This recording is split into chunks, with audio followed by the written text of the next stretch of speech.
So, good evening, good evening, good evening. We are back again. It is deadline day. We better sign some players today. And when I say players, maybe a player, but it better be of adequate standard to play for this football club. I do not want to see Jorginho going through the door. As I'm recording this, it is 20 to 10 Spanish time, the day before deadline day. So we may have already signed him by the time this video goes out. But make sure you are subscribed, share the content around, do stick a thumbs up on the video, and leave your donations down below. To give you a heads up on my day today, I'll be back again at 1 o'clock UK time. Maybe a little bit earlier than that, actually, but we'll see. I'll be on here talking about where we're at in the transfer window, if there's been any progression on Caicedo or Jorginho, or maybe somebody else that comes out the woodwork. After that, I'll be on with Terry Flewers at 3:30 UK time. Come and check that out. Then I'm back on here at 5 p.m. UK time with rants. And then after that, I'll be live again at about 9 o'clock for the last 2 hours of the transfer window, where I do not want to see Jorginho holding up a shirt. I do not want to see Fabrizio giving it Jorginho to Arsenal. Here we go. And if that is the case, I want to see Edu out of Arsenal. Here we go. But anyway, this is a deadline day that is upon us very quickly. We seem to have been up and down in this transfer window. Like we are every transfer window, we do some good stuff and we do some horrendous stuff. And this is like exactly the same. Should anyone really believe in Edu to go and get a massive deal over the line when he has no previous in doing a massive deal? Like, it's ridiculous. The only previous he has is nosing them all up. Like, it's absolutely ridiculous that we're sitting here and we've gone from Caicedo to Jorginho. That's mad. Mudryk. Yes, cool. Trossard, I'm happy with that. Sweet. But why waste 2 weeks? Why waste 7-8 months chasing the guy? There's last January transfer window, Douglas Luiz, multiple bids on deadline day. Didn't want to pay a little bit extra. Left the manager short. The manager, by the way, is exempt from any of this because he's got us to the top of the table, 5 points clear with a game in hand. I bet he's ripping his wig off, the manager, right now, because at the end of the day, I don't see how we can go for the next 19 league games plus Europa League with Thomas Partey not getting injured and or Granit Xhaka not getting injured either. Like, it's mad. It is actually mad. Although Granit Xhaka doesn't have a mad history record of being injured, he does have the odd red card here and there. So fingers crossed, we have to dust ourselves off and hope for the best.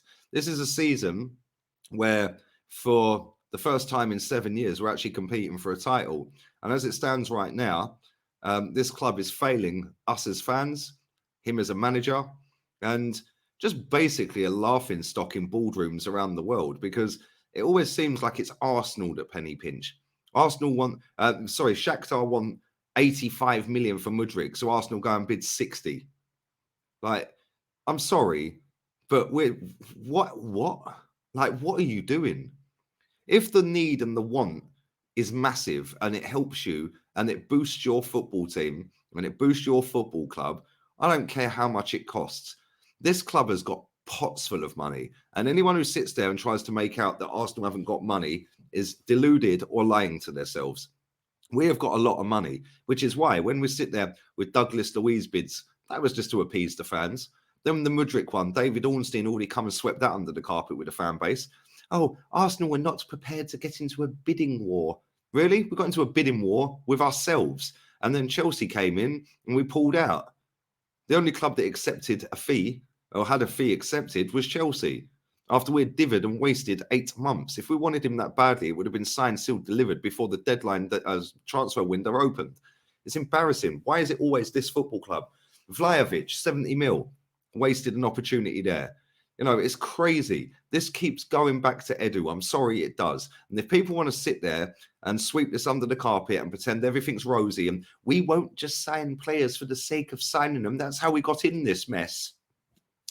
Okay, mate, that's how we got in this mess. No, the reason we're in this mess, of not having any adequate cover for our two midfielders is because Edu can't do his job properly. He couldn't close a door. Like, real talk. Every high-value deal he has failed at. Every single one of them. It's embarrassing. We're a massive football club and we can't go and bully Brighton for their player. So then we have to phone up Chelsea, tail between legs. Oh, hello. Yeah, I know you nicked Mudryk off of us and João Felix off of us, but can we have some information on Jorginho, please? How embarrassing is that? Who put the call in? Who actually put that call in? Was it Richard Garlick, the head of football operations at Arsenal? Fancy titles, fancy paychecks. What are they actually doing? Or was it Vinay Venkatesham, whose whole job is to just serve coffee to Edu, as we see in the All for Nothing documentary? This club at times is a shambles. Yeah, and listen, while everything's going great, and it has been going great, Arsenal always decide to go, oh, let's hit the effort switch and go 5 yards backwards. 2 yards forward, 5 back. We're top of the table because this manager has managed to get us top of the table. Yes, there is other teams that have fallen away, Chelsea, Liverpool, etc., etc. But at the same time, we have amassed 50 points after 19 games. I find it very hard to believe that even if Chelsea and Liverpool were on it, they would have done the same. So let's be real here. We've got ourselves into a fantastic position to go and win a title. And they're divvying in the boardroom over a couple of quid, which in the grand scheme of things is a couple of quid. This football club generates over $500 million in income a year. And we're divvying over 5, 10, 15, maybe even 20 million. When, by the way, we have shaved over £1 million off of our wage bill since Arteta's got here per week. Well, there's 50 million a year, 52. You're telling me we can't afford to go and do 100 million on Caicedo? Oh, yes, but Lee, it's too much money. Well, hold on a minute. We're supposed to be a big club. We're supposed to be competing with Europe's elite. That's why we smashed Highbury down, right? It's not your money, so why'd you care? The amount of people I've seen saying that, oh, it's too much money. And then, oh, Chelsea are ruining everything. Oh, how can they keep buying players? And then when we actually try and act like a big club and bid a certain amount, 70 mil for Caicedo, oh, no, I don't want that. And then Arsenal go, well, actually, not quite sure we can go to 80, 85. Why? We need the player. We want the player. The player wants to come. What's the issue here? Pay the money. Brighton will let that player leave if they get a certain amount of money. Now, your job, Edu, Garlic, Tim Lewis, and anyone else, Vinay, and anyone else connected in that hierarchy position needs to figure out how much money that is and then pay it. And if you don't pay it, I do not want to see Jorginho come through the door. Go and get Zubamendi. Go and throw money at Declan Rice. Go and get Onana from Everton. It's embarrassing how this club works sometimes. And people are all sitting there, oh, why are you moaning? You're top of the table. Yeah, we might not be for much longer because I'll tell you now, we're one Thomas Partey injury away from capitulation. But again, it's all roses and sparkles and unicorns and non-binary within this fan base. So we're not allowed to say that. And then when it does all happen, it's, oh, let's pick up the rug again, sweep it all under it. Let's go again in the summer. Yay. We're at the Champions League at the Emirates, at the carpet, goosebumps when the music plays. I want to be in it to win it. I did 22 years watching this football club go in it just to get the money that we never spend anyway. Embarrassing. Anyway, rant over. Let's hope, fingers crossed, that this guy is actively out there doing a deal for Caicedo.